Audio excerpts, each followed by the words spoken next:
Neeraj Sharma, Bharat 360 degree news में आपका स्वागत है। 22 नवंबर के इस बुलेटिन में आज के मुख्य समाचार।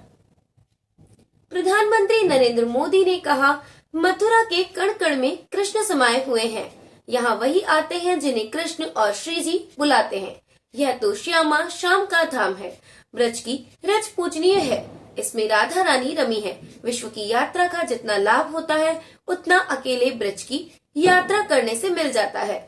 मुझे माँ गंगा ने बुलाया और 2014 से आपके बीच आकर बस गया। ये बातें गुरुवार प्रधानमंत्री नरेंद्र मोदी ने मथुरा में कही। वह इस समय ब्रज रज उत्सव कार्यक्रम को संबोधित कर रहे हैं। राजस्थान में विधानसभा चुनाव का प्रचार गुरुवार शाम 6 बजे थम गया। इससे पहले प्रदेश भर में सभाओं से लेकर रोड शो का दौर चलता रहा। भाजपा और कांग्रेस समेत अन्य पार्टियों के नेता आखिरी समय तक पूरी ताकत झोंकते नजर आए। प्रदेश में 25 नवंबर शनिवार को 199 विधानसभा सीटों पर मतदान होगा। करणपुर विधानसभा सीट पर कांग्रेस प्रत्याशी गुरमीत सिंह कुन्नर के निधन के कारण चुनाव टाल दिया गया है। आज राजसमंद के देवगढ़ में पीएम नरेंद्र मोदी ने इन चुनावों को लेकर अपनी आखिरी सभा को संबोधित किया। उत्तर प्रदेश के मुख्यमंत्री योगी आदित्यनाथ, महाराष्ट्र के सीएम एकनाथ शिंदे और केंद्रीय गृह मंत्री अमित शाह ने प्रदेश के अलग अलग शहरों में रोड शो किया। इधर अंतिम दिन कांग्रेस के किसी भी बड़े नेता की सभा का शेड्यूल नहीं था, लेकिन अशोक गहलोत और कांग्रेस के अन्य नेताओं ने जयपुर में प्रेस कॉन्फ्रेंस कर पीएम मोदी और उनके दौरे को लेकर निशाना साधा। वहीं भाजपा के अमित शाह ने भी जयपुर के एक होटल में पीसी के दौरान गहलोत सरकार पर निशाना साधा। पीएम नरेंद्र मोदी ने राजसमंद के देवगढ़ में जनसभा को संबोधित कर कहा कि बुधवार 22 नवंबर को मैंने शाही परिवार पर कुछ कहा था। ऐसा तीर लगा कि पूरी कांग्रेस हिल गई। उन्हें पता था कि मोदी ने ऐसी गोली चलाई है कि वह बिना घाव के कांग्रेस का जीना मुश्किल कर देगी। कांग्रेस राजेश पायलट पर मेरे असली सवाल का जवाब नहीं दे रही है। कांग्रेस पूरी ताकत से झूठ बोल रही है कि शाही परिवार ने राजेश पायलट का अपमान नहीं किया। जो सवाल मैं उठाता हूँ उसका जवाब दो, बगले झाँकते हो। गुर्जरों का जितना अपमान कांग्रेस ने किया वह राजस्थान की पुरानी पीढ़ी ने भी देखा है, नई पीढ़ी भी देख रही है। एक गुर्जर समाज का बेटा राजनीति में जगह बनाने के लिए संघर्ष करता है, जान लगाता है। सत्ता मिलने के बाद शाही परिवार की शह पर उसे दूध से मक्खी की तरह निकाल कर फेंक दिया जाता है। राजेश पायलट के साथ भी यही किया और उनके बेटे के साथ भी यही कर रहे हैं। रक्षा मंत्री राजनाथ सिंह ने सहाड़ा विधानसभा क्षेत्र में भाजपा विधायक लादू लाल पीतलिया के समर्थन में रोड शो किया। इस दौरान उन्होंने कहा कि राजस्थान की जनता कांग्रेस शासन से पूरी तरह त्रस्त है। प्रदेश बर्बादी की राह पर चल पड़ा है। आने वाली 25 तारीख को राजस्थान की जनता इस सरकार को उखाड़ फेंकेगी। इस दौरान उन्होंने केंद्र सरकार की उपलब्धियां गिनाते हुए कहा कि भाजपा और प्रधानमंत्री नरेंद्र मोदी के शासनकाल में भारत की प्रतिष्ठा अंतर्राष्ट्रीय जगत में बढ़ी है। हमारी सेना के जवानों ने सीमा के इस पार नहीं उस पार जाकर आतंक का मुकाबला किया है। देश आगे बढ़ा है और विकास की नई रफ्तार पर है। भारत की सीमाएं पूरी तरह से सुरक्षित है। शिवसेना अध्यक्ष और महाराष्ट्र के मुख्यमंत्री एकनाथ शिंदे ने हवा महल विधानसभा क्षेत्र में बीजेपी प्रत्याशी महंत बाल मुकुंदाचार्य के समर्थन में रोड शो किया। इस दौरान उन्होंने लोगों को संबोधित करते हुए कहा कि मैं पीएम मोदी का संदेश लेकर आपके बीच आया हूं। आपको राजस्थान का विकास करना है तो बीजेपी को ही वोट देना है। जहां डबल इंजन की सरकार होती है वहां विकास तेजी से होता है। ऐसे में बीजेपी प्रत्याशी को विजयी करना हमारा परम कर्तव्य है। उन्होंने कहा कि लोग मजाक उड़ाते थे कि अयोध्या में राम मंदिर नहीं बनेगा। कहते थे कि मंदिर वही बनाएंगे लेकिन तारीख नहीं बताएंगे। लेकिन पीएम मोदी ने मंदिर भी बनाया और उसकी तारीख भी बता दी। 22 जनवरी 2024 को राम मंदिर का उद्घाटन होने जा रहा है। इसका कारण है मोदी है तो मुमकिन है। सीएम अशोक गहलोत ने जयपुर में प्रेस कॉन्फ्रेंस कर कहा कि अब ये दिवंगत राजेश पायलट को लेकर आ गए। कांग्रेस में अंदर क्या हुआ उस पर भी बयान दे रहे हैं। गुर्जर समाज को भड़काने के लिए राजेश पायलट को लेकर आ गए। भाजपा के राज में आंदोलन के दौरान 72 गुर्जर फायरिंग में मारे गए थे।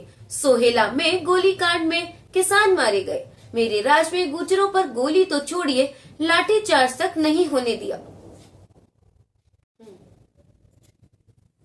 उत्तराखंड में उत्तरकाशी टनल में 12 नवंबर से फंसे 41 मजदूरों को बचाने की कोशिश आखिरी फेज में है। गुरुवार दोपहर 1:15 पर मजदूरों तक पहुंचने के लिए बाकी 18 मीटर की खुदाई शुरू की गई, लेकिन 1.8 मीटर की ड्रिलिंग के बाद मलबे में सरिया आने से खुदाई रोकनी पड़ी। इसे दिल्ली से हेलीकॉप्टर से पहुंचे 7 एक्सपर्ट्स ने ठीक किया। National disaster management authority (NDMA) के सदस्य लेफ्टिनेंट जनरल सैयद अता हसनैन ने गुरुवार को कहा, अगले कुछ घंटों या कल तक हम मजदूरों को बाहर निकाल लेंगे। यह काम काफी चुनौती भरा है। ऐसी स्थिति में टनल में फंसे मजदूरों और रेस्क्यू टीम के सदस्य दोनों की जान को खतरा है। हमें दोनों की सुरक्षा का ख्याल रखना होगा। NDMA की टीम के कुछ सदस्यों का कहना है, ड्रिलिंग के दौरान अभी 3 से 4 और बाधाओं का सामना करना पड़ सकता है। रेस्क्यू कब तक पूरा होगा इस बारे में अनुमान लगाना सही नहीं है। चुनावी सभा में प्रधानमंत्री नरेंद्र मोदी पर पनौती, जेब कतरा जैसी टिप्पणी करने के मामले में चुनाव आयोग ने राहुल गांधी को नोटिस जारी किया है। आयोग ने इसे चुनाव आचार संहिता के उल्लंघन की श्रेणी में मानते हुए मामले पर 25 नवंबर तक जवाब पेश करने का समय दिया है। पश्चिम बंगाल की मुख्यमंत्री ममता बनर्जी ने कहा है कि अगर वर्ल्ड कप का फाइनल कोलकाता में होता तो टीम इंडिया जीत जाती। भारतीय क्रिकेट टीम ने विश्व कप में सभी मैच जीते सिवाय एक मैच के जिसमें पापी मौजूद थे। ममता यही नहीं रुकी, उन्होंने टीम इंडिया की जर्सी को लेकर भी भाजपा पर निशाना साधा। ममता बोली, भगवा त्यागियों का रंग है लेकिन तुम लोग भोगी हो। ममता ने गुरुवार 23 नवंबर को कोलकाता के नेताजी इंडोर स्टेडियम में पार्टी कार्यकर्ताओं के बीच कहा कि देश की क्रिकेट टीम का भगवाकरण करने की कोशिश की जा रही है। ममता ने दावा किया कि टीम इंडिया के खिलाड़ियों ने भगवा जर्सी का विरोध किया, तभी उन्होंने मैच में भगवा नहीं बल्कि नीली जर्सी पहनी थी। जम्मू कश्मीर के राजौरी में बीते 31 घंटे से आतंकियों और सुरक्षा बलों के बीच मुठभेड़ जारी है। आज सुरक्षा बलों ने 2 आतंकवादियों को मार गिराया है। गोलीबारी में एक और जवान शहीद हो गए हैं। अब तक कुल 5 जवान जान गंवा चुके हैं। मारे गए एक आतंकी का नाम कारी है। डिफेंस प्रो के मुताबिक कारी पाकिस्तानी नागरिक था। उसे पाक और अफगान मोर्चे पर ट्रेन किया गया था। दूसरे आतंकी की जानकारी अभी सामने नहीं आई है। कारी लश्कर-ए-तैयबा का टॉप कमांडर था और पिछले 1 साल से अपने ग्रुप के साथ राजौरी, पुंछ में एक्टिव था। उसे डांगरी और कंडी हमलों का मास्टरमाइंड भी माना जाता है। कारी को जम्मू में आतंकवाद को दोबारा फैलाने के लिए भेजा गया था। वह IED में स्पेशलिस्ट था और गुफाओं से छिपकर काम करने वाला ट्रेंड स्नाइपर भी चला रहा था। बुधवार 22 नवंबर को मुठभेड़ में सेना के 2 अफसर और 2 जवान शहीद हो गए थे। सूत्रों के मुताबिक जान गंवाने वालों में कैप्टन शुभम, कैप्टन MV प्रांजल और हवलदार माजिद थे। कैप्टन MV प्रांजल का शव आज शाम बेंगलुरु भेजा जाएगा। वहीं चौथे जवान की अब तक पहचान नहीं हो सकी है। देश की पहली महिला सुप्रीम कोर्ट जज जस्टिस फातिमा बीवी का 96 साल की उम्र में निधन हो गया है। उन्होंने कोल्लम जिले के एक निजी अस्पताल में 23 नवंबर की सुबह अंतिम सांस ली। उनका जन्म 30 अप्रैल 1927 को केरल में हुआ था। अपने पिता के कहने पर उन्होंने वकालत की पढ़ाई की।